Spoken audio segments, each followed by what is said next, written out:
একাদশ শ্রেণীর দ্বিতীয় সেমিস্টারের বাংলার সাজেশন।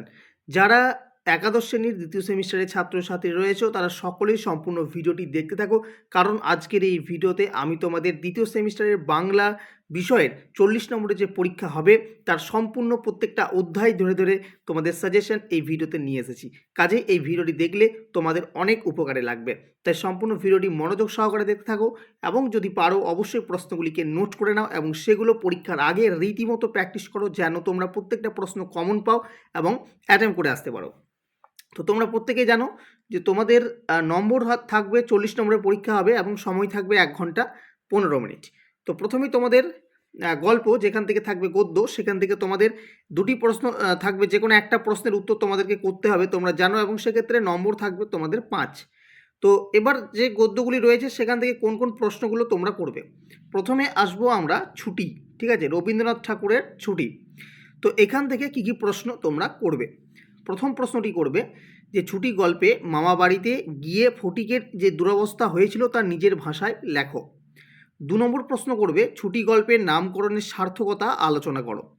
3 নম্বর প্রশ্ন করবে ছুটি গল্পে ফটিক চরিত্রের যে পরিচয় পাওয়া যায় তা আলোচনা করো।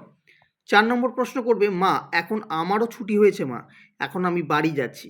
কোন প্রসঙ্গে এমন উক্তি, উক্তিটির তাৎপর্য লেখো। 2 + 3, ঠিক আছে। 5 নম্বর করবে তোমাদের এখান থেকে যে পৃথিবীর কোথাও সে ঠিক খাপ খাইতেছে না, সে কে, পৃথিবীর কোথাও তার খাপ না খাওয়ার কারণ কি। 2 + 3। 6 নম্বর প্রশ্ন বিধবা এ প্রস্তাবে সহজেই সম্মত হলেন। প্রশ্ন হচ্ছে বিধবার কাছে কে কি প্রস্তাব দেন, তিনি এ প্রস্তাবে কেন সম্মত হলেন। 2 + 3, ঠিক আছে। এই গেল তোমাদের 6টি প্রশ্ন তোমাদের রবীন্দ্রনাথ ঠাকুরের লেখা ছুটি গল্প থেকে। এই 6টি প্রশ্নের মধ্য থেকে আশা করি তোমাদের কমন চলে আসবে। এরপর গল্প হচ্ছে আমাদের তেলেনাপোতা আবিষ্কার, প্রেমেন্দ্র মিত্রের লেখা। তো এখান থেকে তোমরা কি কি প্রশ্ন করবে দেখো। প্রথম করবে যে প্রেমেন্দ্র মিত্রের তেলেনাপোতা আবিষ্কার গল্পটি আসলে আত্ম আবিষ্কারের গল্প, বিষয়বস্তু নিরীক্ষে বক্তব্যটি ব্যাখ্যা করো। পরবর্তী প্রশ্ন করবে তেলেনাপোতা যাওয়ার কারণ কি, একে লেখক আবিষ্কার বলেছেন কেন। এটা থাকবে তোমাদের 2 + 3। পরবর্তী প্রশ্ন মনে হবে তেলেনাপোতা বলে কোথাও কিছু সত্যি নেই, এ কথা কার কখন মনে হবে, এ মনে হবার কারণ কি। এটাও থাকবে তোমাদের 2 + 3। পরবর্তী প্রশ্ন থাকছে আপনার আসল উদ্দেশ্য, আপনি নিশ্চয়ই বিস্মিত হবেন না। প্রশ্ন হচ্ছে যে আসল উদ্দেশ্য কি, সেই উদ্দেশ্য সাধনে উদ্দিষ্ট ব্যক্তি কি করলেন। এটাও 2 + 3। তাহলে মোট তোমাদের এখান থেকে 4টি প্রশ্ন গেল, ঠিক আছে। এখনও তোমাদের আরও 2-1টা প্রশ্ন করতে হবে, যেমন এই প্রশ্নটা, আমি তোমায় কথা দিচ্ছি মাসিমা, কে কাকে কোন প্রসঙ্গে কি কথা দিয়েছিল নিজের ভাষায় আলোচনা করো। সম্পূর্ণ 5 নম্বর থাকছে। এই প্রশ্নটাকেই আবার ঘুরিয়ে দিতে পারে অথবা দিয়ে। দেখো এই লাইনটা কিন্তু ভীষণ গুরুত্বপূর্ণ, এই প্রশ্নটা গুরুত্বপূর্ণ যে কে নিরঞ্জন এলি, নিরঞ্জন কে কোন পরিস্থিতিতে গল্পকথক নিরঞ্জনের ভূমিকায় অবতীর্ণ হয়েছিলেন। ভীষণ গুরুত্বপূর্ণ প্রশ্ন, এটা তোমাদের 2 + 3-এ থাকবে। পরবর্তী প্রশ্ন তেলেনাপোতা আবিষ্কার গল্পে যামিনীর চরিত্র বৈশিষ্ট্য আলোচনা করা। ভীষণ গুরুত্বপূর্ণ একটা প্রশ্ন, ঠিক আছে। তো এই কথা, এই 6টা প্রশ্ন থাকছে তোমাদের তেলেনাপোতা আবিষ্কার থেকে। মোট তোমাদের 12টা প্রশ্ন 2টি গল্প থেকে রইল, তোমরা এখান থেকে অবশ্যই করবে। এরপর তোমাদের ভাব সম্মিলন বিদ্যাপতির লেখা। তো সেখান থেকে তোমাদের একটা প্রশ্ন করতে হবে, ঠিক আছে। এখানে তোমাদের 2টো আছে, সেখান থেকে একটা করতে হবে। তো আমি প্রত্যেকটা অধ্যায় ধরে ধরে দিয়ে দিচ্ছি, তোমরা সেখান থেকে করে যাবে। তো ভাব সম্মিলন থেকে 5 নম্বরও আসবে এখান থেকে। তো এখান থেকে তোমরা কি করবে, প্রথম করবে যে ভাব সম্মিলন কাকে বলে, সাথে করবে যে আলোচ্য পদ্মটিতে রাধার আনন্দের যে চিত্র ফুটে উঠেছে তার নিজের ভাষায় বর্ণনা করো। তারপরের প্রশ্ন আঁচড় ভরিয়া যদি মহানিধি পায়, তব হাম পিয়াদুর দেশে না পাঠায়। কে কোন প্রসঙ্গে মন্তব্য করেছেন, শ্রী রাধার মধ্য দিয়ে বক্তার যে মনোভাব ব্যক্ত হয়েছে তা লেখো। এটা থাকবে 2 + 3। পরবর্তী অধ্যায় থাকছে আমাদের লালন শাহ ফকিরের গান, লালন শাহের লেখা। এখান থেকে আমি 2টি প্রশ্ন তোমাদের রাখবো। প্রথম, লালন শাহ কে ছিলেন, সাথে পাঠ্য লালন গীতিকা অবলম্বনে মূল বিষয়টি ব্যাখ্যা করো। 2 + 3। আর একটা প্রশ্ন তোমাদের করতে হবে, সেটা হচ্ছে লালন শাহ ফকিরের গান কবিতায় কিভাবে মানবতার বাণী প্রচারিত হয়েছে তা নিজের ভাষায় আলোচনা করে। 2টি প্রশ্ন পড়লে আশা করি এখান থেকে তোমরা কমন পেয়ে যাবে। এর পরবর্তী তোমাদের কবিতা রয়েছে, কবিতা থেকে প্রশ্ন এগুলো। এর পরবর্তী রয়েছে তোমাদের নুন, জয় গোস্বামী লেখা নুন। এখান থেকেও তোমাদের কয়েকটা প্রশ্ন কিন্তু করে যেতে হবে, ঠিক আছে। কী কী প্রশ্ন করবে, প্রথম আমাদের শুকনো ভাতে লবণের ব্যবস্থা হোক। ভীষণ গুরুত্বপূর্ণ একটা লাইন। প্রশ্ন হচ্ছে কারা কাদের কাছে এই দাবি করেছে, এই দাবি কতটা যুক্তিসঙ্গত? থাকছে 2+3।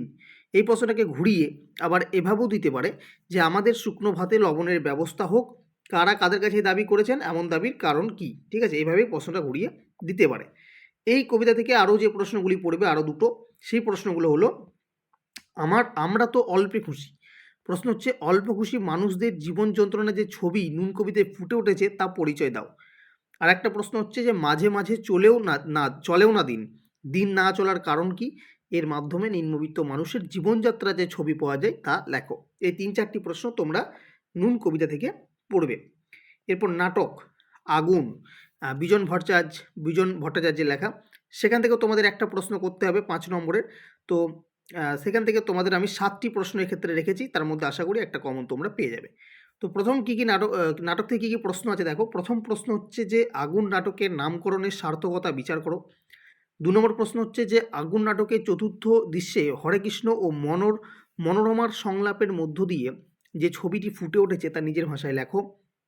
3 নম্বর প্রশ্ন হচ্ছে যে অস্পষ্ট আলোয় কিছুই ভালো করে ঠাওর করা যাচ্ছে না, কোন নাটকের কোন দৃশ্য এটি? সাথে আছে অস্পষ্ট আলোয় মঞ্চের ঘটনাবলী দর্শকের সামনে কিভাবে উপস্থাপিত হয়েছে।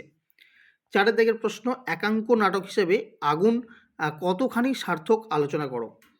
এর পরবর্তী প্রশ্ন হচ্ছে আগুন জ্বলেছে আমাদের পেটে।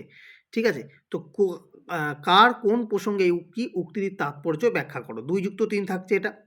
পরবর্তী প্রশ্ন 6 দাগ, 6 নম্বর প্রশ্ন চা নেই চিনি নেই চাল নেই খালি আছে চুলোটা। এই উক্তিটি কে কোন পরিস্থিতিতে করেছে, এমন মন্তব্যের কারণ কি? 7 দাগের প্রশ্ন যে রক্ষক সেই হলো গিয়ে তোমার ভক্ষক, কোন প্রসঙ্গে কে একথা বলেছেন, কথাটির তাৎপর্য ব্যাখ্যা করো। এটা থাকবে তোমার 3+2। ঠিক আছে, তো এই অধ্যায় থেকে নাটক থেকে তোমাদের প্রশ্ন হয়ে গেল। এরপর তোমাদের দুটো প্রশ্ন করতে হবে। তোমাদের 4 দাগে যে প্রশ্ন থাকবে সেক্ষেত্রে 2টি প্রশ্ন করতে হবে, 5 নম্বর করে থাকবে প্রত্যেকটা প্রশ্নে। তো এখান থেকেও তোমাদের আমি অধ্যায় ভিত্তিক দিয়েছি। তো প্রথম হচ্ছে তোমাদের বই কেনা থেকে দেখো কী কী প্রশ্ন দিয়েছি। প্রথম, মার্ক টোয়েনের লাইব্রেরির বিশেষত্ব কী ছিল? আদ্রে জিদে কীভাবে তার লেখক বন্ধুদের শিক্ষা দিয়েছিলেন। এটা 2+3 রয়েছে। এই প্রশ্নটাকে আবার এভাবে ঘুরিয়ে দিতে পারে, তিনি স্থির করলেন এদের একটা শিক্ষা দিতে হবে। কে কাদের শিক্ষা স্থির করলেন, তিনি কি শিক্ষা দিয়েছিলেন? পরবর্তী প্রশ্ন হচ্ছে গল্পটা সকলেই জানেন, গল্পটি কি, গল্পটি উল্লেখের কারণ কি? এটা থাকছে 3+2। তারপর এই প্রশ্নটাকে আবার এইভাবে ঘুরিয়ে দিতে পারে যে সে যেন গল্পটা জানে, কোন গল্পটি, গল্পটি সংক্ষেপে লেখো। পরবর্তী প্রশ্ন হচ্ছে 3 নম্বর প্রশ্ন বই কিনে কেউ তো কখনো দেউলে হয়নি। ভীষণ গুরুত্বপূর্ণ প্রশ্ন, লেখকের একথা বলার কারণ কি? সম্পূর্ণ 5 নম্বরে থাকছে এই প্রশ্নটিতে। 4 দাগের 4 মানে তোমার 4 নম্বর প্রশ্ন এক আরব পণ্ডিতের লেখাটিতে সমস্যাটির সমাধান পেলুম, কোন সমস্যার কথা বলা হয়েছে, সমস্যার সমাধান কি? এটা থাকছে 3+2। তো বই কেনা থেকে তোমাদের মোট আমি এখানে 4টি প্রশ্ন দিয়েছি, আশা করছি সেখান থেকে তোমরা কমন পেয়ে যাবে। আজব শহর কলকাতা, এখান থেকে তোমাদের 2টি প্রশ্ন আমি দিয়েছি। প্রথম দিয়েছি যে আজব শহর কলকাতায় ফরাসি বইয়ের দোকান দেখে লেখকের মনে কীরূপ ভাবের উদয় হয়েছিল, সাথে দোকানের ভিতর ঢুকে লেখক কীরূপ অভিজ্ঞতা সঞ্চয় করলেন। এটা থাকবে তোমাদের 2+3। এই প্রশ্নটাকে ঘুরিয়ে আবার এভাবেও দিতে পারে না আজব শহর কলকাতাই বটে, লেখকের এমন বলার কারণ কি? অথবা এই প্রশ্নটাকে এভাবেও ঘুরিয়ে দিতে পারে যে এমন সময় সব প্রমাণ হয়ে গেল কলকাতা আজব শহর, কিভাবে প্রমাণ হয়েছিল লেখো। 3টি প্রশ্নের উত্তর এক, প্রশ্নটাকে বিভিন্নভাবে ঘুরিয়ে দিতে পারে। 6 দাগের প্রশ্ন মানে তোমার 6 নম্বর প্রশ্ন হচ্ছে এই জায়গা থেকে তোমাদের যেখান থেকে 2টি প্রশ্ন করতে হবে। তো তার মধ্যে 6 নম্বরে যে প্রশ্নটা আছে এটা কিন্তু ভীষণ গুরুত্বপূর্ণ একটা লাইন, পৃথিবীর কি অদ্ভুত রীতি, এখানে কোন রীতির কথা বলা হয়েছে, তা অদ্ভুত কেন? 2+3 থাকছে এক্ষেত্রে। এরপর আমরা যাব 25শে বৈশাখ। 25শে বৈশাখ থেকে কী করবে, এখান থেকে আমি দেখো 3টি প্রশ্ন রেখেছি, অনেকগুলো অধ্যায় আছে তার মধ্যে থেকে 2টো, কোনোটাতে 3টে, কোনোটাতে 4টে প্রশ্ন আমাকে রাখতে হয়েছে, কারণ লাস্ট মিনিট সাজেশনে এর থেকে বেশি প্রশ্ন তো কিন্তু দেওয়া সম্ভব না। ঠিক আছে, যারা ভালো রেজাল্ট করতে চাইছো তাদেরকে তো খুঁটিয়ে বই পড়তে হবে, অনেক অনেক পড়তে হবে। ঠিক আছে, তোমাদের সকল ছাত্রছাত্রীকে বলবো, আমি আগেও তোমাদের সাজেশনের ভিডিও দিয়েছি, যারা দেখোনি অন্যান্য বিষয় তারা দেখে নিতে পারো। আর আমাদের চ্যানেলে যদি নতুন দর্শক হয়ে থাকো অবশ্যই কিন্তু চ্যানেলটিকে সাবস্ক্রাইব করো, ভিডিওটি ভালো লাগলে ভিডিওটিকে লাইক করো, বন্ধুদের মধ্যে শেয়ার করো। তো 25শে বৈশাখ এখান থেকে দেখো কী কী প্রশ্ন করবে। এখান থেকে করবে যে 25শে বৈশাখ প্রবন্ধ থেকে সৈয়দ মুজতবা আলী গান ছাড়া রবীন্দ্রনাথের অন্য কোন কোন গুণের উল্লেখ করেছেন, সাথে আছে তার কাছে কবির গান অসম্পূর্ণরূপে প্রতিভাত হয় না কেন। এটা হচ্ছে 2+3। পরবর্তী প্রশ্ন, 25শে বৈশাখ নামক প্রবন্ধে সৈয়দ মুজতবা আলী রবীন্দ্রনাথ ঠাকুরকে বিশ্বকর্মা মহাত্মা বলে উল্লেখ করেছেন কেন। ভীষণ গুরুত্বপূর্ণ একটা প্রশ্ন, থাকছে সম্পূর্ণ 5 নম্বর। পরবর্তী প্রশ্ন, কোনো গায়কের গাওয়া রবীন্দ্রসঙ্গীত ফিকে পানসে লাগে কেন। এই বিষয়ে প্রাবন্ধিক সৈয়দ মুজতবা আলীর বক্তব্য কি। ঠিক আছে, তো 25শে বৈশাখ থেকে 3টি প্রশ্ন তোমরা আপাতত প্র্যাকটিস করো। এরপর হচ্ছে আড্ডা থেকে কী করবে। প্রথম করবে এখান থেকে, বাড়ির আড্ডায় মেল মেলে না, এরূপ উক্তির কারণ কি।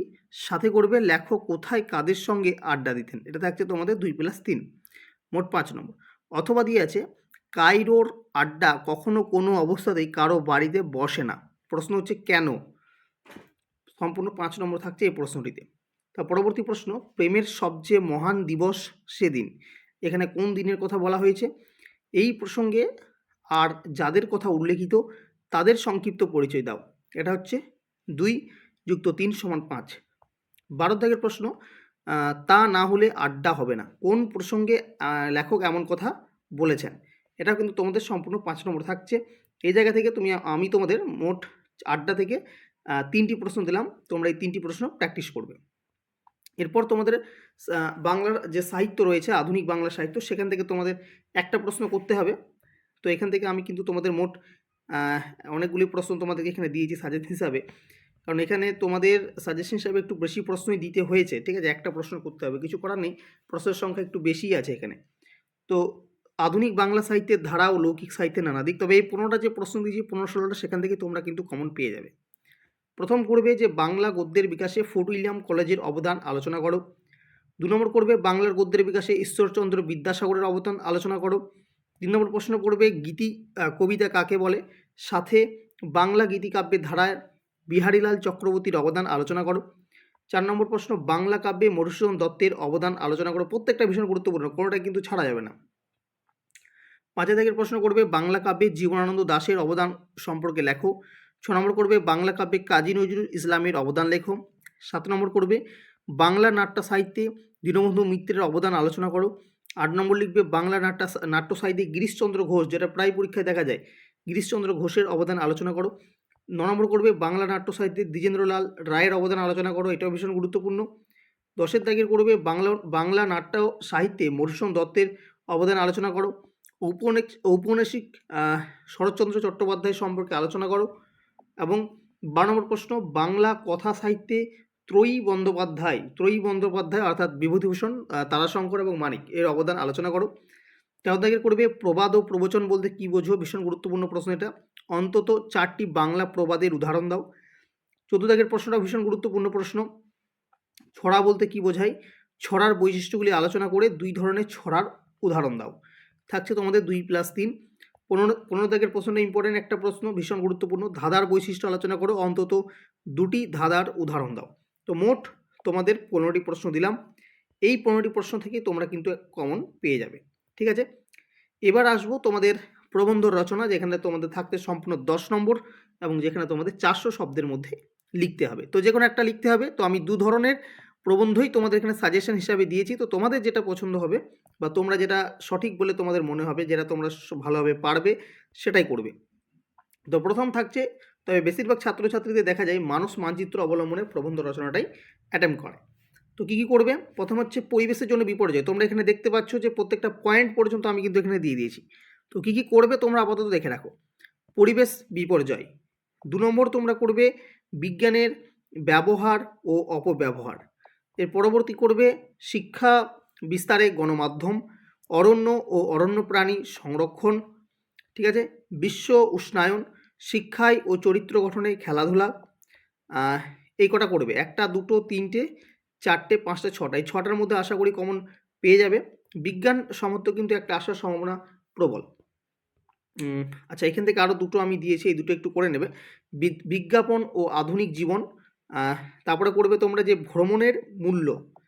ঠিক আছে, আর বাংলার উৎসব, এটাও কিন্তু প্রায় স্কুলে আসতে দেখা যায়, বাংলার উৎসব। তো মোট এই 8টা বা 9টা প্রশ্ন তোমাদের রয়েছে রচনা। তো সেখান থেকেই তোমরা করবে, আশা করি কমন পেয়ে যাবে। এরপর হচ্ছে তোমাদের এই ধরনের যেটা দেয় যে প্রতিপক্ষের যুক্তির অসলতা প্রমাণ করে সপক্ষে যুক্তিক্রম বিন্যাস করে প্রবন্ধ রচনা। সেক্ষেত্রে তোমাদের আমি যারা এটা করবে তাদের জন্য আমি কিছু রেখেছি যেগুলো থেকে আসার সম্ভাবনা কিন্তু অনেক বেশি। তো প্রথম দেখো, শিক্ষাক্ষেত্রে দলীয় রাজনীতি। কয়েকটা হচ্ছে অষ্টম শ্রেণী পর্যন্ত পাস ফেল প্রথা। কয়েক দাগ হচ্ছে ইংরেজি মাধ্যম স্কুলই ছাত্রছাত্রীর সার্বিক কল্যাণ করতে পারে। এগুলো তোমাকে যুক্তির অসলতা প্রমাণ করে তোমাকে সপক্ষে যুক্তি বিন্যাস করে রচনাটাকে লিখতে হবে। ঘয়ের দাগ হচ্ছে শিক্ষার মাধ্যম হিসাবে মাতৃভাষা একমাত্র পথ নয়। তারপরেরটা হচ্ছে ইন্টারনেটের যুগে সাহিত্য পাঠের প্রয়োজন নেই।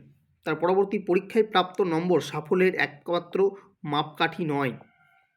তার পরবর্তী হচ্ছে চলভাস ছাড়া চলমান জগৎ অচল। তার পরবর্তী, দূরদর্শন মানব জীবনকে সমস্যা জর্জরিত করে তুলেছে।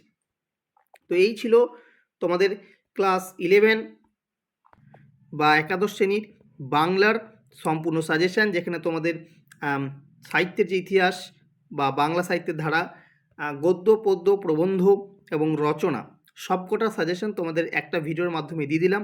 পরীক্ষার আগে অবশ্যই প্রত্যেকটা প্রশ্ন এবং উত্তর তোমরা কিন্তু খুব ভালোভাবে প্রস্তুতি নাও। তোমাদের যদি কোনো প্রশ্নের কোনো সমস্যা থেকে থাকে তোমরা অবশ্যই আমাদের ফেসবুক পেজে জয়েন হয়ে সেখানে তোমরা তোমাদের অসুবিধার কথা বলতে পারো।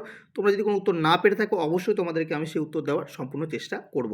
তোমাদের যদি কোনো ডাউট থেকে থাকে কোনো বিষয়ে বা কোনো প্রশ্ন নিয়ে, তাহলে সেটা কিন্তু কমেন্টে অবশ্যই জানাতে পারো। আজকের ভিডিও এই পর্যন্ত রাখছি, দেখা হবে পরবর্তী ভিডিওতে অন্য কোনো বিষয়ের সাজেশন নিয়ে।